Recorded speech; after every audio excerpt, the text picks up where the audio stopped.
2009 sees the launch of the much-awaited Catholic Education Office Sydney's eLearning position paper entitled eLearning with the iLearn Model.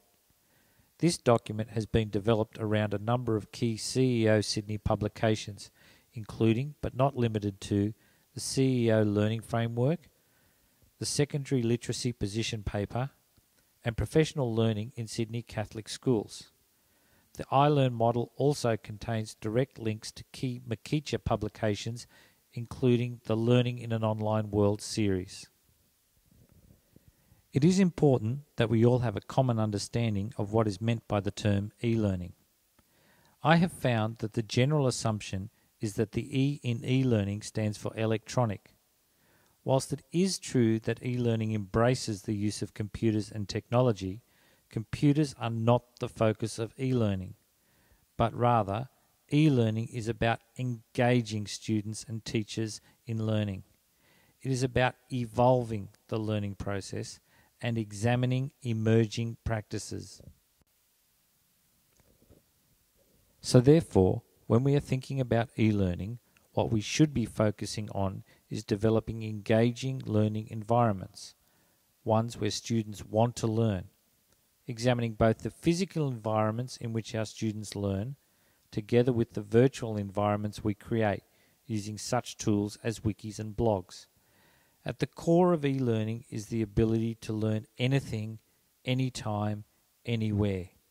We live in an information-rich age. We have access to more information than any other generation. We have greater control over our own learning and are no longer necessarily restricted to class or lecture times to engage in learning. Mobile and portable devices mean that we can access this information virtually anywhere when it suits us best. E-learning is about developing reflective and responsible learners. This will not just happen. Teachers matter. It is our role as educators to provide structures to enable students to develop these important skills in learning.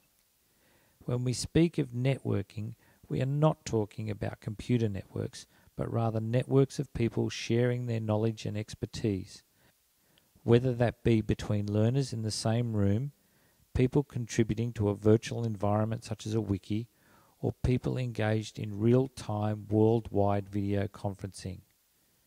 What we see is the removal of the walls that surround the physical classroom, the removal of physical, geographic, and potentially socio-economic boundaries to allow the building of global and local learning communities. Whilst the name of this model plays on terms like iPod and iShuffle, it has at its core the focus on I. I am responsible for my own learning. In order to best learn, I need to have an understanding of three core questions. How do I learn best? What skills do I need? And how do I contribute to 21st century learning communities? Whilst there are many readings one can undertake about learning styles, one thing remains a constant. We learn best when we are engaged and challenged to learn, when we have the necessary resources and skills to take control of our own learning. In order to do this, the iLearn model attempts to identify a number of skills that the learner needs to develop in order to take full control of their own learning. When we each share our learning with one another, we have the ability to create powerful learning communities, making use of available technology to enhance our learning experiences. In order to continue moving forward, we are now asked to consider the following questions as we continue to strive to enhance our students' learning. How are Catholic values embedded into e-learning? How do students lead the learning? How are students involved in negotiating the learning process?